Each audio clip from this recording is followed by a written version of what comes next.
That's right, Monster Hunter, not to be confused with Monsieur Hunter, is back, arriving with a whole suite of changes and franchise firsts that set Wilds apart from its predecessors, making for possibly the most accessible, AAA crowd-pleasing and newbie-friendly entry in the series to date. But Capcom have to pull off a delicate trapeze act here. On the one hand, it's trying to appeal to the kind of player whose comfort zone encompasses the sanitized Mon Hun Lite experience offered by the likes of Horizon Zero whatever, but for whom OG Monster Hunter has always seemed a bit obtuse. On the other, there's a fiercely loyal and vocal following here who quite like that obtuseness, actually. Monster Hunter is gleefully unlike anything else out there. Coveting a new audience risks alienating the existing one, and so Monster Hunter always seems to find itself in a place where it wants to try new things and borrow ideas from its contemporaries, but while retaining every painstaking beat of the core loop, lest it cop that most withering of accusations, dumbing down. As soon as we find a good spot, we can get things set up and ready to go. And then we can get started. And it's a core loop that Wild seems a lot more eager to shove you into than its predecessor, World.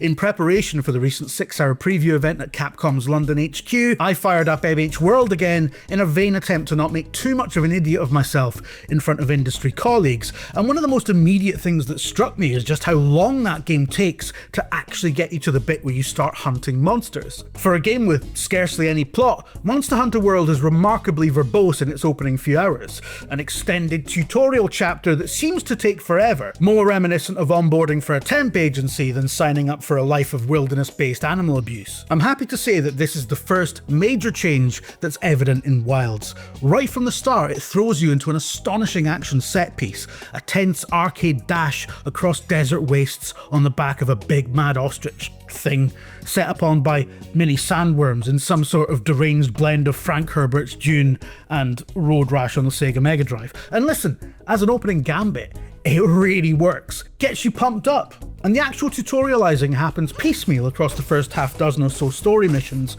with your expedition's various accoutrements setting up shop in base camp as and when they show up. As this is a game mostly about upgrading your gear, the smithy gets a suitably dazzling introduction as Gemma the sexy blacksmith, complete with Capcom trademark exposed midriff, works the forge for you in a flamboyant display that looks less like artisan metalwork and more like the opening number in a Broadway musical about shoeing horses.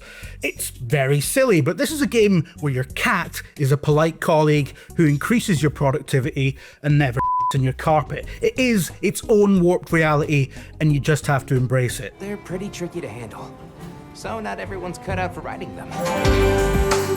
Traversal gets a big shake-up in Wilds with the addition of raptor-like wyvern mounts called secrets. Thanks for letting us borrow your sacred earlier. Which is confusing, because if you go around telling people that you're partial to riding an animal, but it's a secret, you're likely to end up getting a visit from the cops. These mounts are obviously essential for getting across the vast biomes in Wilds, but they also unlock a map's verticality, set paths along craggy outcrops and tree coverage that can cut out long stretches of a journey and also reveal unexplored areas.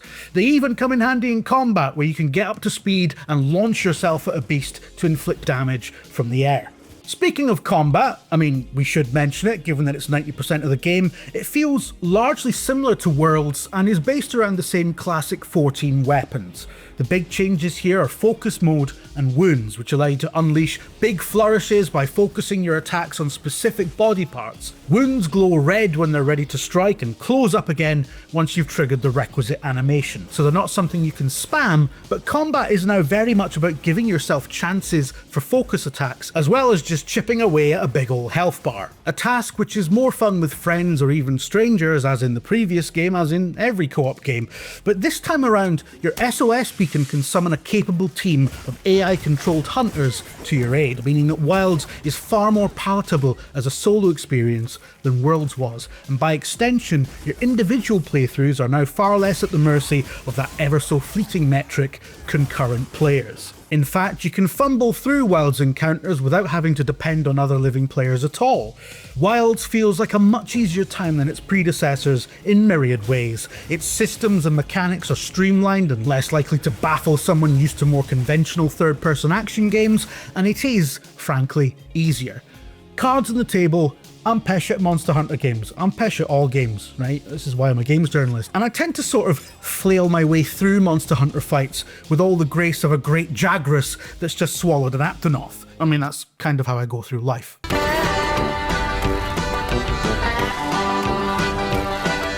But what I've played of Wilds barely moved the stress needle. If anything, I often found it breezy to the point of self-doubt, half suspecting that the preview build had one of those fabled Games Journal modes applied to it, a god mode for gormless rubes with Funko Pop collections. I know that joke seems a little hypocritical, but it's not, because Star Trek hero collector ships are actually tasteful models. They're ornaments. But I think it's far more likely another symptom of Capcom trying to serve two masters with this release.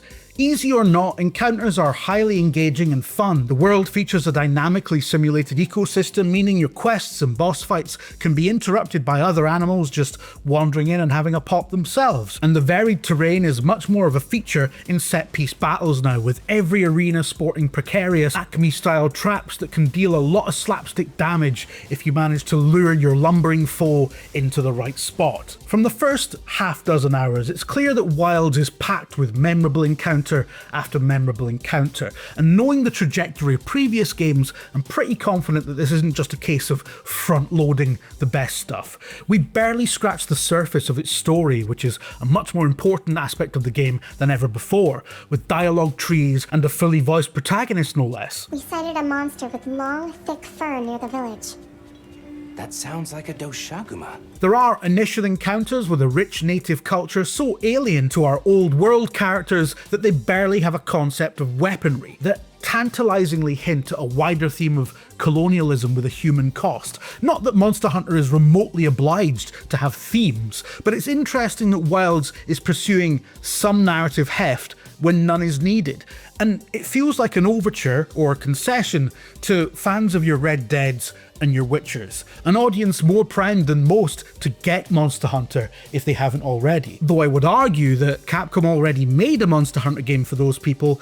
They called it Dragon's Dogma 2, and you probably slept on it. We're travelers from the West, my friends and I here. It's those people who this preview is ultimately for. Existing Monster Hunter fans have been cursed with a long pre-release cycle for Wilds that has included many previews and first looks, 2 public betas, of which the second is currently underway, and a steady stream of information from a publisher that is historically more open than most about its upcoming releases. I couldn't possibly tell those people anything that they don't already know, save perhaps for the fact that the public beta's worryingly choppy performance issues are not a concern in the final product. If this preview build is anything to go by, which I'm pretty sure it is, we were able to test fidelity and performance modes on a base debug PS5, not the Pro, and both offered consistently good frame rates without any glaring compromises. So if the beta did leave you with a deep, foreboding sense of dread about that specifically, then you don't need to worry, but you should probably get outside more. For the Mon Hun curious consumer, I recommend caution. The FOMO is real here. Monster Hunter is just one of those things that inspires fandom envy. The people who love it do so vocally and passionately and with an infectious enthusiasm rarely seen elsewhere. But as much as Wilds is eager to roll over and show you its tummy, it's still a wild animal. It's still a Monster Hunter game, and therefore as Marmitey as Marmite games come. And if you've struggled to get into Monster Hunter in the past, much like I struggled with that mixed metaphor, the main thing you need to know is that there's nothing fundamentally different about Wilds that's liable to convince you this time. That's the preview. Consider yourself warned. No, not warned. Warned makes it sound bad. It's not a bad game. It's a great game. It's brilliant. But you know, it's not for everyone. I mean, it's not even for me. I'm not going to buy it.